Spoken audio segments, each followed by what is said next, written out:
Sarah, thank you for being here today. Thank you very much for having me. Thank you, Chairman, committee members. My name is Sarah Cleveland. I'm a registered diagnostic medical sonographer, otherwise known as an ultrasound tech. I've been registered for 15 years. I specialize in a couple different areas, one of them being OBGYN. I've been involved in anti-abortion work for many years. However, I do not consider myself a pro-lifer. I'm a foster parent. I am a homeschooling mother of 5. I'm a Christian. I'm an abolitionist.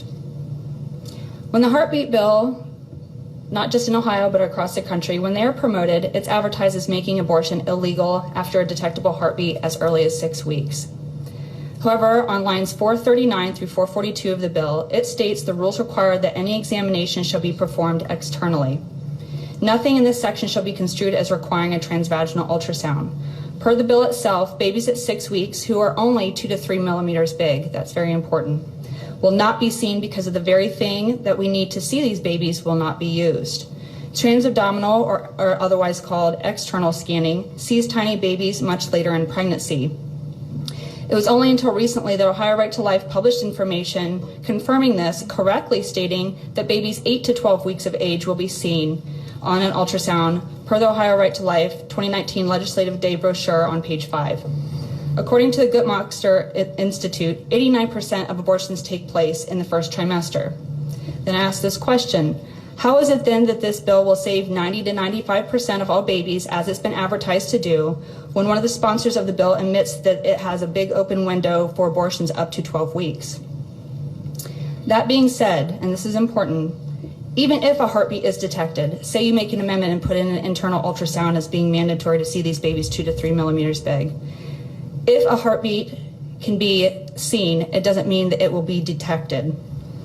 Or it doesn't mean that it will be documented, I'm sorry. Even if it's detected, it doesn't mean it will be documented. As someone who has operated an ultrasound machine for a number of years, I can guarantee you the machine only takes pictures where I tell it to, where the operator tells it to. It is 100% operator dependent. I can choose not to see a heartbeat, even if there is one. I can choose to show the mother. I can choose not to document it. I can choose to take a picture of the pregnancy without showing a heartbeat, even if there is one. The machine takes the pictures where I tell it, and it can be easily manipulated. That's the problem with keeping abortion legally protected. It's trusting murderers to tell the truth. This bill leaves the decision-making regarding abortions into the hands of mothers who want abortions and in the hands of abortionists who provide them. It is stated more than once in this bill that good faith measures, for example in lines 198 and 410 and many more, should be taken. Good faith measures by the abortion providers, the ones who would just as soon take a life of the baby, are now the ones in charge of making good faith efforts to protect it? Really? This bill also makes wide exceptions for abortions. It has wording such as medical necessity, immediate inducement, but then continues on later in that section saying that mothers must wait 24 hours to abort. Not so urgent if you have to make an appointment later that day. It reiterates this point on lines 160 and 161, medical indications supporting the physician, which is the abortionist, taking his judgment that an immediate abortion is necessary. Page 2 talks about medical emergencies as determined again by the abortionist, putting the decision-making into their hands. It refers back to Ohio Revised Code 2919.16 Section F, which again states good faith medical judgment as to whether or not the abortion should take place. All of this is built on honesty and integrity. There are no checks and balances, and in practical terms, in working in the medical field, I'm testifying that it is going to be so very easy to fulfill the requirements of this bill and still abort babies with beating hearts. The deeper problem with this bill as it regulates abortion in the first place. Abortion is murder. It is unconstitutional to allow the murder of any human beings. It's just not in our Constitution. That includes humans who are in their mother's wombs. And even more important, in the U.S. Constitution, it is against the law of God to murder. We cannot expect God to bless us when we sit here trying to figure out how best to regulate how, when, and where babies may be butchered. I am 100% with the notion of ending abortion in the state of Ohio, and I understand many people in this room have very good intentions and want to end abortion and protect babies and mothers. I understand that. However, I'm here today to plead you not to pass any legislation regulating it. I'm here asking you to amend this bill to close all exceptions, shut down all permissions that harm any children. Anything less than a bill stating total and immediate abolition of human abortion is unjust. Justice delayed is justice denied. It is your God-given duty as magistrates to terrorize evildoers. You're at the 5-minute mark.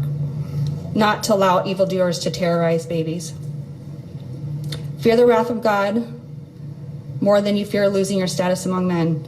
So I urge you to do the right thing and make this not a regulation bill, but instead a full abolitionist bill to end human abortion in Ohio. Thank you. Ms. Cleveland, thank you for your testimony, and I commend you for taking the time to read the text of the bill. Yes. And giving us the appropriate lines for your thoughts. So thank you very much for that. Thank you, sir. Representative Otani. Thank you, Mr. Chairman, and thank you for your testimony.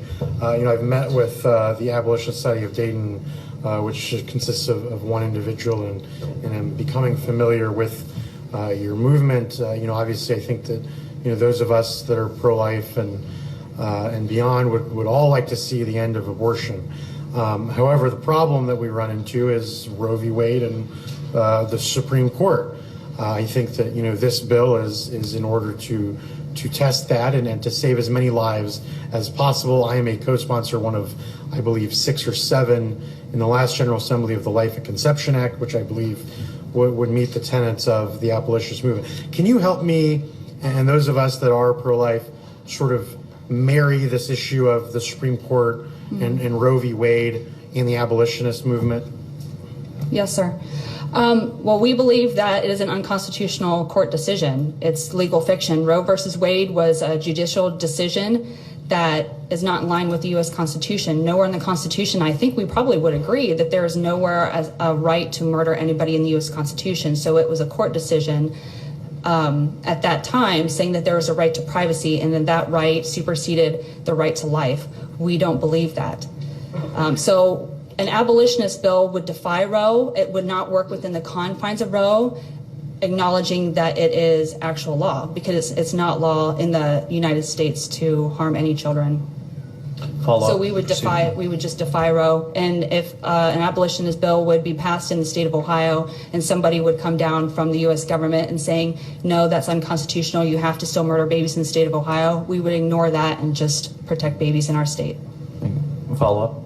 Thank you, Mr. Chairman. And I think you answered my question in the last part. I think that those of us that are in favor of this bill do believe that this will help overturn Roe v. Wade. And so I guess, and when you say that Roe v. Wade was an unconstitutional decision, does that mean that you are asking us not to abide by a decision of the United States Supreme Court? I do not recognize Roe as a decision that we have to honor, correct? Thank you. Are there any questions from other representatives at this time? Seeing none, Ms. Cleveland, thank you very much for taking the time to be here today and presenting your testimony.